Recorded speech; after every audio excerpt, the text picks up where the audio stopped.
Irmãos, vamos então ao texto da Sagrada Escritura, lá do Evangelho de Lucas. Vamos abrir então, voltando ao Evangelho de Lucas, capítulo de número 17, irmãos. Evangelho de Lucas, capítulo de número 17.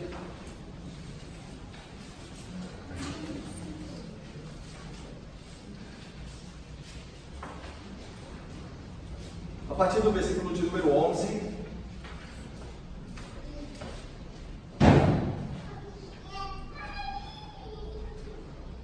Lucas 17,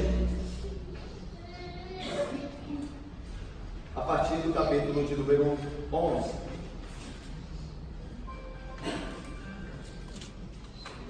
Farei a leitura do texto, irmãos, de 11 a 19, os irmãos me acompanhem, por favor.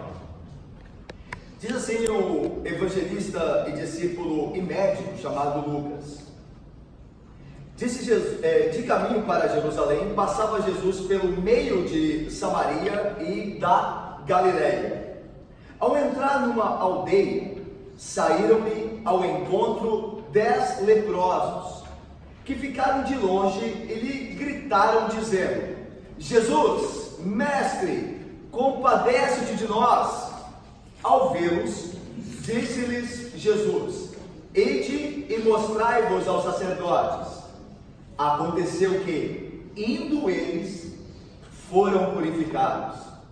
Um dos 10, vendo que fora curado, voltou, dando glória a Deus em alta voz, e prostrando-se com o rosto em terra aos pés de Jesus, agradecendo-lhe, e este era samaritano.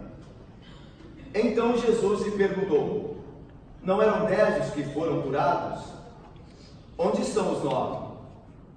Não houve porventura quem voltasse para dar glória a Deus, senão este estrangeiro?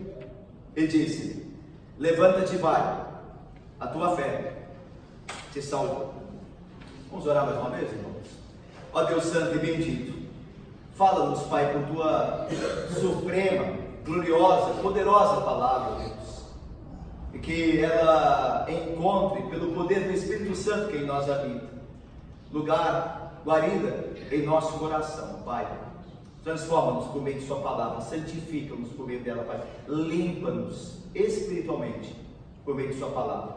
Em nome de Cristo nós oramos, confiados em Ti, no Espírito Santo, com perdão dos pecados. Amém. Meus irmãos, Lucas continua o relato do seu evangelho. E agora Lucas faz um movimento muito importante, não só para ele como autor, no seu objetivo em escrever o seu evangelho, mas também para que os leitores não se esqueçam de algo que é vital no seu evangelho. Ou seja, o que seria? Jesus está indo a Jerusalém para entregar a sua vida pelos seus. Esse movimento de Jesus, saindo do norte de Canaã, descendo ao sul de Canaã, onde está Jerusalém, ao reino de Judá. Então Jesus de fato, ele faz esse movimento, e isso Lucas não quer perder de forma alguma de perspectiva para a importância da entrega de Cristo, de sua vida, pelo amor do seu povo. É por isso que Lucas, no versículo 11, diz assim: de caminho para Jerusalém. Veja, e isso foi nos dito, meus irmãos, há muitos capítulos atrás. Lucas havia dito que Jesus começara a sua caminhada a Jerusalém para lhe entregar a sua vida. E durante essa caminhada nós vimos as parábolas de Cristo, alguns milagres dele, como nós veremos aqui. Enquanto Jesus caminha, Moema, para Jerusalém, de Samaria para Jerusalém, da Galileia para Jerusalém, Jesus vai curando, Jesus vai ensinando, ele vai falando às multidões, ele também fala aos fariseus. Por isso, nós não devemos perder de perspectiva que enquanto Jesus está falando tudo isso, está fazendo tudo isso, ele está caminhando para Jerusalém. E é o que Lucas nos lembra aqui, para nós não perdermos a perspectiva importante do seu evangelho, que Cristo haveria de entregar sua vida em Jerusalém pelos seus. E diz mais o texto, veja o versículo 11: de caminho para Jerusalém, passava Jesus pelo meio de Samaria e da Galileia. A ideia aqui, meus irmãos, é que Jesus, então, como nós falamos, está descendo do norte de Canaã, Galileia, passando por Samaria para chegar a Jerusalém. Então ele desce lá da Galileia, que está em cima do território, acima, né, por assim dizer, se nós pudéssemos visualizar o mapa. A Galileia está acima de Samaria. Samaria é centro de Canaã. Ele vai passar por Samaria e então por fim chegará ao sul em Jerusalém. Só que Jesus faz isso por um caminho não ordinário. Ele faz isso pela Transjordânia. Quando ele desce lá de Galileia, ele atravessa o Jordão e passa pela Transjordânia para entrar de novo em Canaã e então chegar em Jerusalém. Tanto que isso é verdade que posteriormente no estudo do texto do Evangelho de Lucas, nós veremos o ministério de Jesus Cristo na Pérea. E Pérea era o nome da região, era o nome que se dava à região que ficava na Transjordânia. É por isso que Jesus está fazendo um caminho para Jerusalém diferente, não ordinário.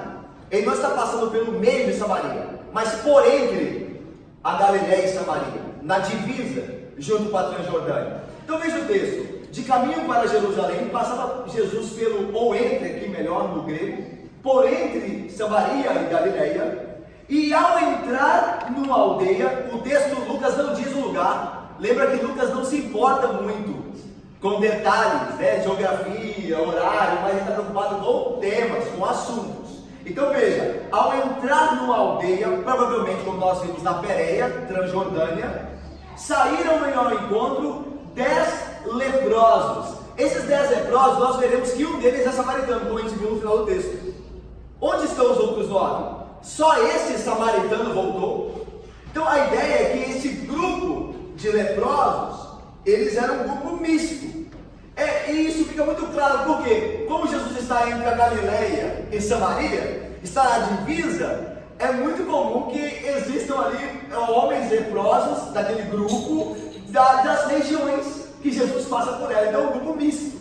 Tem judeus ali, tem samaritanos também, como havia aquele samaritano. E o texto diz que estes leprosos estavam em número de 10. Há um autor que disse, né, que a miséria gosta de companhia. A miséria gosta de companhia. E é assim mesmo. Quando nós passamos por alguma necessidade, nós geralmente procuramos companhia. E esses 10 leprosos aqui se juntaram. Eram 10 leprosos que estavam ali naquela aldeia. E o texto diz mais, veja só, que ficam de longe. E lhe gritaram, dizendo... Os leprosos estavam de longe, irmãos, e eles estavam obedecendo a lei de Moisés. A lepra, né, nós já falamos aqui algumas vezes que nós comentamos ou estudamos alguns textos, pregamos em alguns textos do Evangelho que Jesus realiza a cura de leprosos, que a lepra é hoje conhecida, né, como a doença de Hanseníase, chamada Hanseníase, a antiga lepra, e ela se dá por uma bactéria, ela é provocada por uma bactéria. E ela faz com que os tecidos, a pele, ela começa a ficar esbranquiçada ou amarelada e começa a criar úlceras. E os nervos também são afetados. A pessoa começa a não sentir aquela parte do corpo. E ela começa a ser comida pela lepra. Geralmente a lepra ataca as partes superiores do corpo, na cabeça, os olhos, nariz, orelha, garganta. Daí o texto diz que eles gritavam juntos. Porque um só não teria força para isso.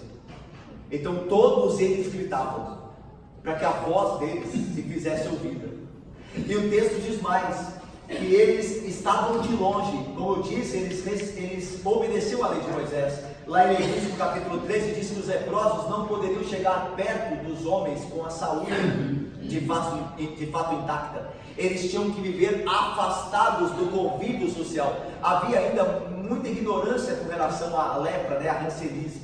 A Hanseníase nós sabemos hoje, através dos estudos da medicina, que não é uma doença de fácil contato, de fácil contágio. Não é. A Hanseníase precisa, para você contrair a Hanseníase, você tem que viver muito tempo e de um convívio muito próximo com a pessoa que tem, encostando nela, sendo próximo dela muito tempo, para que a lepra seja passada ou contagie alguém. E os remédios são eficientes para quem tem Hanseníase, né? O tratamento vai tomando remédio e com um tratamento bem precoce, bem no início, o remédio, a pessoa é curada com 6 12 meses, entre 6 e 12 meses, a pessoa se veria livre, através dos remédios, óbvio, com a graça de Deus, ajuda nos remédios, veria-se livre desse período da ranceníase. Mas naquele tempo não sabia-se disso. Então temia-se o estado da pessoa, por isso ela ficava de longe, afastada, ela rejeitada, como a lei de Moisés de fato prescrevia. Por isso esses leprosos se encontram longe de Jesus, e dali, longe de Cristo, gritam a ele. Vejam só, versículo 13, que ficavam de longe, esse grupo de 10 leprosos, e lhe gritaram, dizendo: Jesus, mestre, compadece-te de nós. Eles veem aqui, meus irmãos, que Jesus é aquele que pode socorrê-los. Certamente eles já ouviram falar de Cristo, já haviam tido ouvido falar de Jesus Cristo, e agora apelam para ele, sabendo dos seus milagres, do seu poder, daquilo que ele tinha feito talvez a outros leprosos. Jesus já curava outros leprosos, e aqui eles então estão apelando para o Cristo. Veja só o versículo 14, vamos ler juntos? Versículo 14, todos juntos bem forte, mas por favor me ajudem, leiamos. Ao vê-los,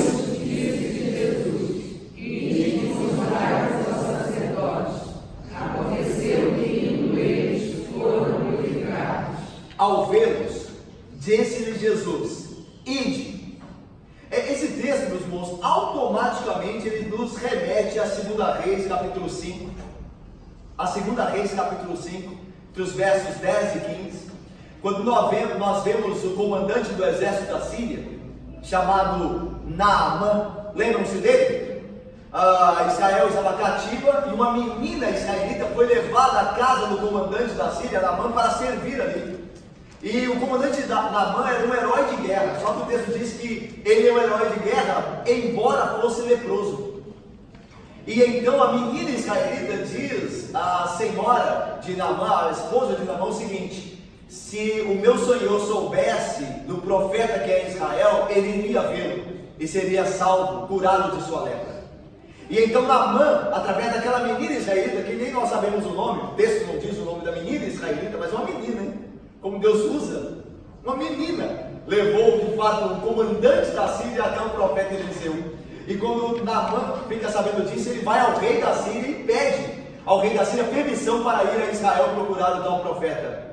E o rei da Síria concede a permissão ao seu grande comandante de guerra, ao seu herói nacional. E então ele manda uma carta ao rei de Israel dizendo assim: olha, eis que te envio Naamã, o meu comandante, para que tu o cures da tua lepra. Quando a carta chega ao rei de Israel, o rei de Israel se desespera. Ele diz assim: por acaso, o texto é bonito, ele diz assim: por acaso eu sou Deus que tira a vida e dá a vida?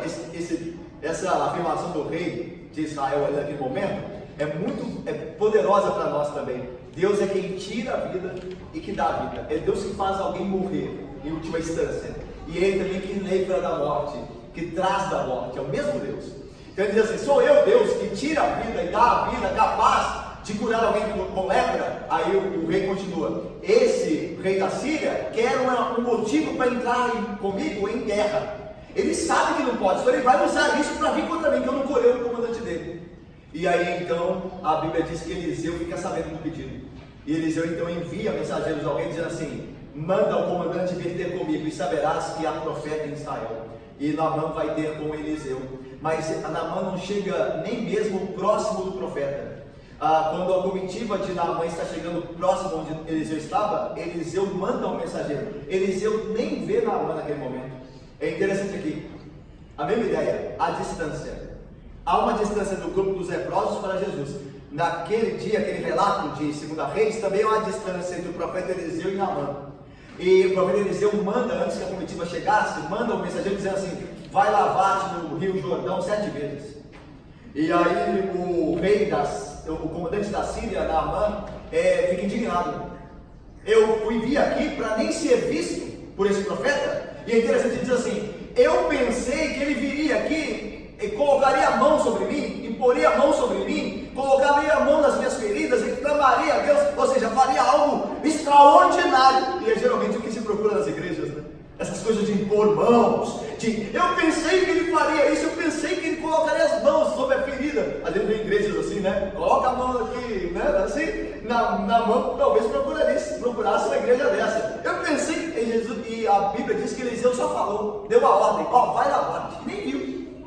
Aí ele queria ir embora, e o servo de Naamã disse assim: Senhor, olha, nós estamos aqui já, o que te custa? Faça isso. E aí Naamã ouve o servo e vai banhar-se 7 vezes no Jordão, e a Bíblia diz que quando ele sai de lá, a pele dele parecia com a pele de uma criança. E esse estrangeiro, aqui é um estrangeiro que vai voltar e louvar a Deus, que é o samaritano. Só esse estrangeiro, Naamã também é um estrangeiro, é da Síria. Ele volta, diz o texto de Reis 5, ele volta para agradecer ao profeta. O que Lucas está fazendo aqui? Lucas quer dizer que há um profeta no meio de Israel novamente. Só que esse profeta é superior a Eliseu. Lembra o que Eliseu diz a Naamã, ao rei de Israel? Manda Naamã vir ter comigo, que ele saberá que é um profeta em Israel. Jesus Cristo é o profeta maior. O texto nos leva a isso, que Jesus Cristo é o profeta final de Deus, o supremo profeta. Ele tem o poder. Foi Jesus Cristo que concedeu poder a Eliseu para que ele curasse Naamã. Mas agora o próprio Jesus Cristo fará isso. Então, voltando ao texto, veja aí: ao vê-los, disse-lhe Jesus: ide, ou seja, a ordem, a mesma ordem de Eliseu a Naamã: vai lavar. Aqui é: ide e mostrai-nos aos sacerdotes. É interessante que a lei mandava isso. A lei, de fato, dizia, a lei de Moisés dizia que quando um leproso estivesse curado de sua lepra, a primeira coisa que ele deveria fazer é ir mostrar-se ao sacerdote. E então o sacerdote faria a verificação da pele daquele homem. E se ele estivesse de fato curado, esse homem era reintegrado à sociedade, à vida social, da qual ele estivera afastado enquanto leproso. Pois Jesus diz: olha, vocês vão e mostrem seus sacerdotes. É interessante que Jesus não diz assim: vocês vão e vocês serão purificados. Enquanto vocês estão indo, vocês serão purificados. Não diz isso. Vão e mostrem seu sacerdote. Tem que haver fé aqui. E eles foram, sem saber, sem ter uma ordem direta ou específica sobre o que aconteceria enquanto eles fossem. Mas eles obedeceram. Vão e vocês serão curados. E vocês serão, de fato, ao mostrar seus sacerdotes, serão curados. Jesus nem chega a falar isso, mas olha só o que diz o texto. Aconteceu que, indo eles, foram purificados. Então, enquanto eles estavam indo, certamente eles sentiram algo no seu corpo. Eles começaram a olhar a sua pele, e enquanto eles viam, a sua pele foi voltando ao que era antes, a perfeita, sem nada, sem nenhuma ferida. Sentindo-se novamente os nervos que já haviam se ido, agora eles sentem novamente.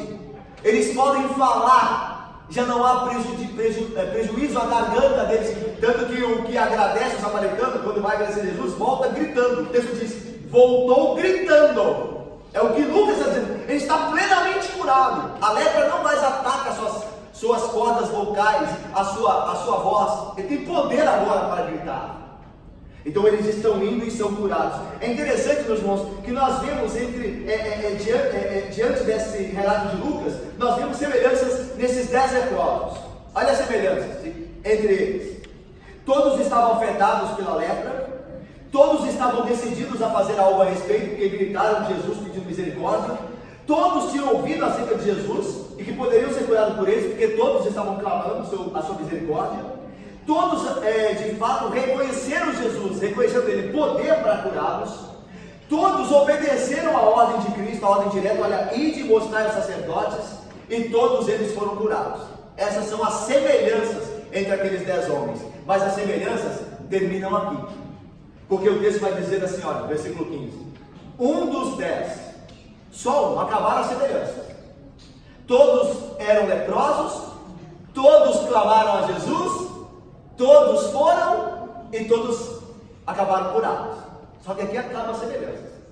Agora só um vai, pelo poder do Espírito, voltar e dar graças a Deus. Olha só, um dos 10, vendo que fora curado, voltou, dando glória a Deus em alta voz.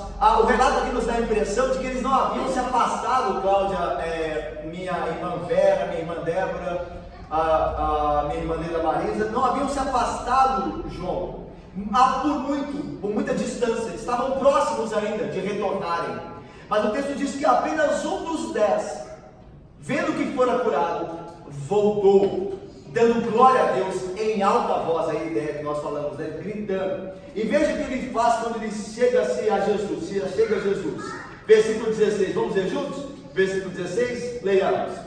E prostrou-se com o rosto em terra aos pés de Jesus, agradecendo-lhe, e este era samaritano. E prostrou-se com o rosto em terra, que é um claro movimento de submissão, de reverência, de reconhecer uma autoridade.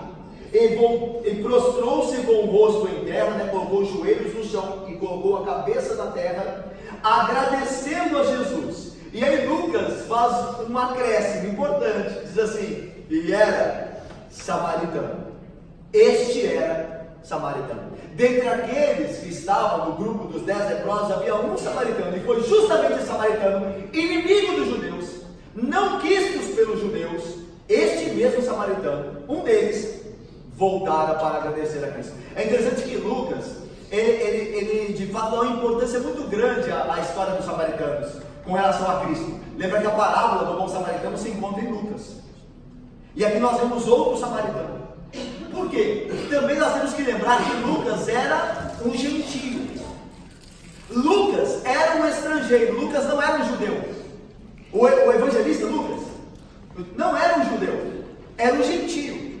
É por isso que ele dá muita importância a essas histórias dos estrangeiros, dos gentios, tendo acesso a Cristo Jesus, sendo perdoados por Cristo, sendo curados por Cristo, porque Lucas é um gentio que crê em Jesus Cristo e foi abraçado por Cristo, foi salvo por Ele. Então essas histórias tocam em Lucas, quando ele escreve, porque aconteceu com ele também. Ele estava longe de Israel, ele não era um israelita, só que Cristo o amou, Cristo trouxe para si.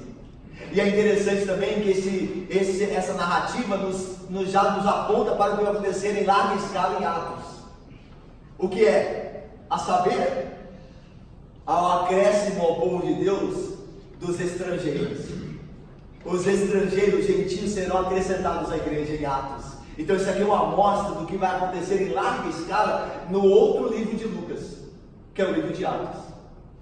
Então Lucas já está preparando, dizendo assim: olha, não há em Cristo Jesus acepção de pessoas.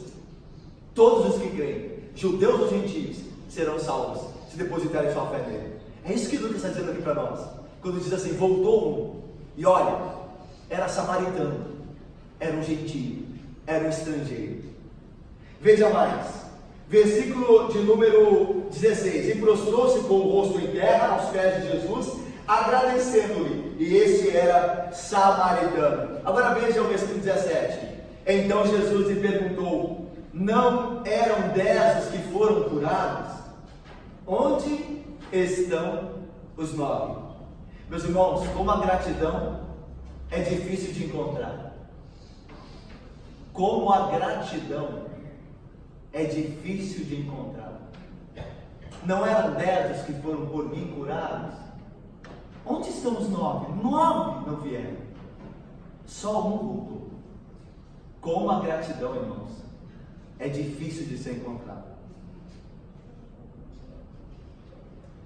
Versículo 18: não houve porventura, continua Jesus, não houve porventura quem voltasse para dar glória a Deus. Meus irmãos, Cristo Jesus é de fato o rei da humildade.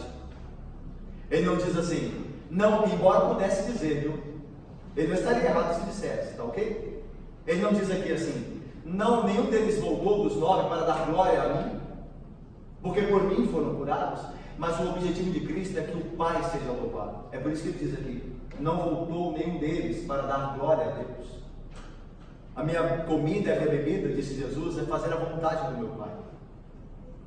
Pai, na oração de João 17, Pai, glorifica o teu Filho, porque eu te glorifiquei na terra, fazendo a obra que me enviaste. O objetivo de Cristo sempre foi a glória do Pai, a glória de Deus Pai. É por isso que ele diz aqui, ele não está preocupado com ele propriamente, embora ele mereça, óbvio, glória, glória e reino eterno, como Jesus Cristo tem, o reino e a glória. Mas ele não está preocupado com isso aqui. Ele diz, o meu Deus, o meu Pai, o meu Deus deveria ser louvado por isso. E não voltou ninguém para dar glória a ele. E aí Jesus acrescenta, porventura não houve quem voltasse para dar glória a Deus, senão este estrangeiro? Novamente, o que Lucas ressaltou, um samaritano, e Jesus agora ressalta também, senão esse estrangeiro. E agora veja no final o que o estrangeiro samaritano, ex-leproso, ouve da boca de Jesus. Vamos ler juntos para terminar? Leiamos. Ele disse: levanta-te e vai, a tua fé. Meus irmãos, Jesus, ele tendo recebido a oferenda de um coração grato e de lábios agradecidos, porque não é só, interessante, a boca fala do que o coração está cheio. Para aquele leproso, ex-leproso agora, o samaritano ex-leproso voltar a Jesus, primeiro ele tem que ter sido motivado no coração para isso.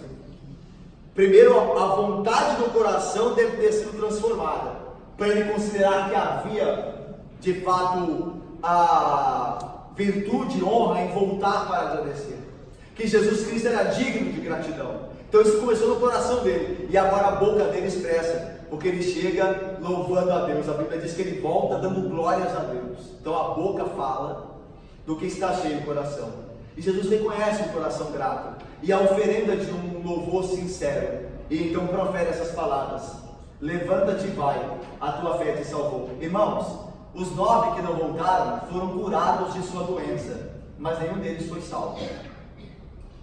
Nenhum deles ouviu: a sua fé te salvou. Só este que retornara, este samaritano grato, é que ouvira de Jesus: a tua fé te salvou. Ele recebeu mais do que ele poderia considerar. Ele não fora só curado, ele fora salvo. E é muito melhor, irmãos, ser salvo do que ser curado. Tem muitas pessoas ímpias, pagãs, muitos ímpios, que sofrem acidentes, que contraem doenças, que são vítimas de uma doença grave e que são curados. Mas eles continuam em piedade, eles não serão salvos. E tem muitos crentes que padecem de enfermidades sérias, terríveis, que chegam a ceifar a sua vida. Mas o que importa é que eles têm vida eterna. Quer morram, quer vivam, são do Senhor. Nada muda isso. Aquele samaritano ouviu a maior promessa, a maior segurança que alguém pode ouvir: a tua fé não só te curou, a tua fé te salvou. Irmãos, o que nós aprendemos aqui hoje, nessa manhã? Eu queria ressaltar 3 lições aqui. A primeira é a seguinte: olha atenção, irmãos, não é porque alguém recebe uma bênção que necessariamente essa pessoa ame ao Senhor Jesus Cristo ou sequer tenha comunhão com Ele. Então, nesta manhã, todos nós vamos sair daqui, irmãos, pela graça de Deus, sabendo desta verdade. Não é porque alguém é abençoado, porque acontece algo de bom a essa pessoa, que necessariamente essa pessoa ame a Deus ou tenha sequer comunhão com Jesus Cristo. Nós acabamos de fazer menção disso. Você conhece pessoas que são, da graça comum, abençoadas por Deus. Tem emprego, um emprego bom, de destaque, tem uma família conservada, tem saúde intacta. Mesmo assim, são pessoas que não voltam para dar glória a Deus, não aparecem na sua casa, na casa de Deus, para louvá-lo. Isso não quer dizer que Deus as ame com amor salvífico, com amor que salva. Significa apenas que Deus bondoso abençoa até mesmo aqueles que o odeiam. Só isso que significa. Então não se engane. Não quer dizer que eu recebo uma bênção que necessariamente eu tenha comunhão com Deus. Muitos recebem bênçãos e não têm. Segundo, nós aprendemos aqui que, atenção, aprendemos aqui que obediência precede bênção. Obedecer vem sempre antes de bênção de fato, de salvação. Ide e mostrai-vos ao sacerdote. Ah não, nos cure antes. Não. Olha, nos cure que nós vamos. Não, vocês vão e serão curados. Obedeça e você será abençoado. O que nós geralmente fazemos? Nós esperamos sermos abençoados para obedecer. Nós esperamos as coisas melhorarem para podermos louvar a Deus. Mas não é o que aprendemos aqui. O que aprendemos é: ide, louvai a Deus, e enquanto vocês fazem, vocês serão curados. Você e eu estamos em dor, tristeza. Vamos esperar isso passar para louvar a Deus? Para buscá-lo? Não. Nós faremos isso mesmo em dor e tristeza. E enquanto nós o fazemos, Deus nos revestirá do seu poder. Deus nos transformará. Deus nos abençoará. É isso que fala. Ide. E eles indo, enquanto iam, foram purificados. Não espere as coisas melhorarem para louvar a Deus. Louve a Deus e as coisas melhorarão. E se as coisas não melhorarem, você melhorará. Às vezes Deus não melhora as coisas. Às vezes as coisas vão continuar do mesmo jeito, até você morrer. Mas você vai melhorar. Porque Deus te salvou. Ele salvou a vocês, André, Débora, presbítero Ló. E a você e a mim, Deus vai melhorar. Louve a Deus. E enquanto isso, Ele revelará o seu poder. Terceiro e último. O mais importante, irmãos, não é a quantidade de luz que recebemos, mas o que fazemos da luz que recebemos. Não é a quantidade de luz que recebemos, não é a quantidade de instrução bíblica que nós temos. Isso não importa tanto. É óbvio que quanto melhor, quanto mais melhor. Mas em última instância, presbítero Guilherme querido, a Isabela, Cristian, Luci, em última instância, Gabriel, não importa a quantidade de luz que você recebe, mas o que você faz com a quantidade que recebeu.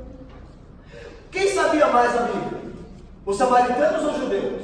Ora, os judeus. Jesus disse aos samaritanos assim, a mulher samaritana: vocês adoram o que vocês não conhecem. Vocês não conhecem muito de doutrina. Mas esse samaritano aqui, o pouco que ele conhecia, ele usou bem. Está vendo? Tem gente que conhece muito, que frequenta a igreja, e tudo isso é bom, irmão, por favor. Tem gente que frequenta a igreja há muito tempo, só que nunca usa bem o que tem aprendido. Tem gente que começou há pouco tempo, que recebeu pouco, mas tem usado muito bem o pouco. E o que importa é usar bem a luz que recebeu. A pergunta que eu e você vamos fazer é a seguinte: nós temos usado bem as bênçãos, os dons, a luz, embora ainda poucos. Tem irmãos que tem muito mais, mas isso não importa de uma instância. Importa se eu tenho usado bem o que Deus tem na sua graça me concedido. Que Deus abençoe e nos guarde. Amém.